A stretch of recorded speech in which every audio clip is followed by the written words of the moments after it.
Diena, sveikinam visus pačius patriotiškiausius Ukmergės 11 atstovų, kurie Konstitucijos šventės išvakarėse atėjo patikrinti savo konstitucijos žinių. Sveikinam, linkim sėkmės.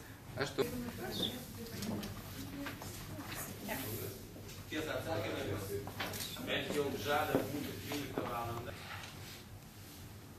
Neturiu sugebėjimų. Ne pirmą kartą jau dalyvauji? Antrą.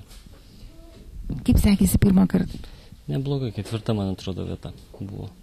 Ar sunkus buvo klausimai šiandien? Ne, lengvi. Per kiek laiko susidorojate su užduotim? 10 minučių. Kokio tikitės rezultatą? Sunku spėlioti, priklausys nuo konkurentų. Tikrai neaišku, kaip čia bus.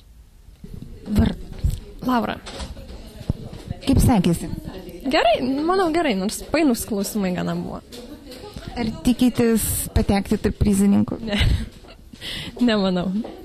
Nes kažkaip jau pamiršau truputėlį viską, tai kažkaip nelabai. O dėl ko dalyvavot? Tiesiog jau, nežinau, man įdomu konstitucija ir pirmosius kartus mokyklose tai sekėsi gerai, patekdavau tarp geriausių, tai galvoju ir čia pabandysiu, pažiūrėsiu, ko skiriasi, tai įdomu buvo. O ką studijuojat? Politikos mokslus Vilniaus universitete. Andrius? Dovilė. Kaip sekėsi? Puikiai, kaip ir visada. Neblogai. Ar sunku buvo? Visada ir nėra lengva pasitikrinti savo žinias, bet nemanau, kad buvo labai sudėtinga, bet vis tiek. Nežinau, kaip bus. Man atrodo, per lengva padarė ir ganėtinai kvaili variantai buvo, taip kad... Ar tikitės patekti tarp prizininkų? Tikrai nesitikiu ir atėjau tiesiog pasitikrinti save, ne kažką tai laimėti ar kažką tai daugiau. Tai tik dėl savęs. Bus matyti, iš tikrųjų. Koks sunkiausias klausimas? Šeimos teisė, kaip tenais? Tai kaip šeimoje tenais? Ne, tai aišku, kad lygus.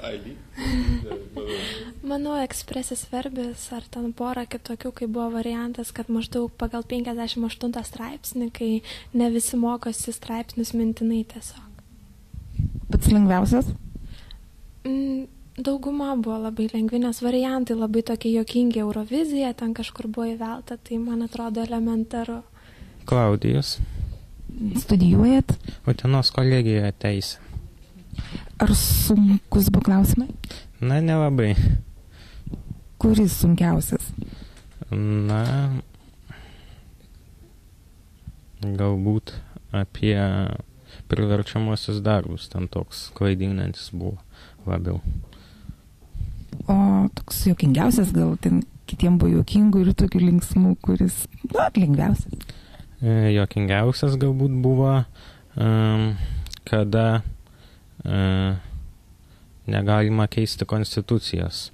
Tai buvo vienas iš variantų olimpiados arba krepšinio čempionato metu. Ar tikitės patekti tarp prizininkų? Na, nežinau. Galbūt. Gintaras. Kaip sekėsi? Nežinau. Gal buvo labai lengvas klausimas? Visi sunkus. O pats sunkiausias?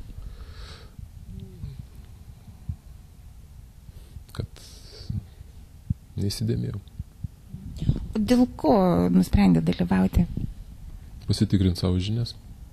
Taigi, gerbiami Konstitucijos egzamino dalyviai, komisija spalio 24 dieną įvertinus visus rezultatus nori paskelbti, kad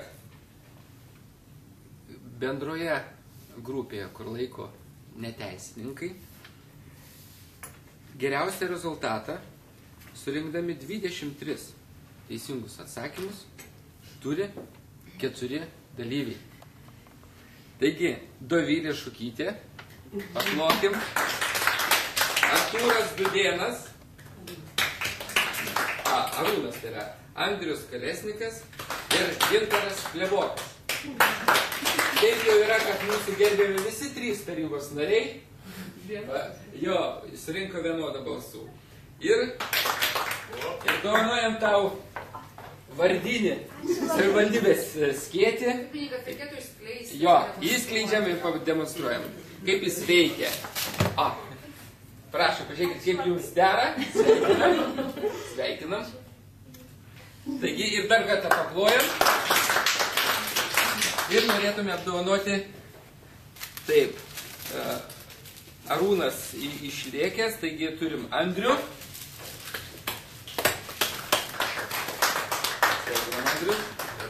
Ir taip pat aktyviai dalyvaukit. Čia Ukmergės vaizdai. Ir Gintaras.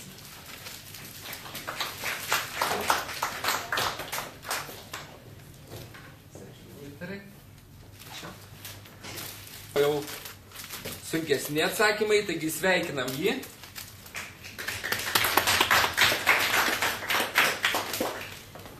Šunuolis. O dabar visi mūsų nugalėtojai įgyja teisę dalyvauti ir atstovauti Ukmergę sekančiam konstitucijos egzamino etape, kuris vyks Vilniuje, o data bus lapkričio 28 dieną. Ir tikėtina, kad nugalėtojų bus irgi Ukmergės vardas bus garsinamas.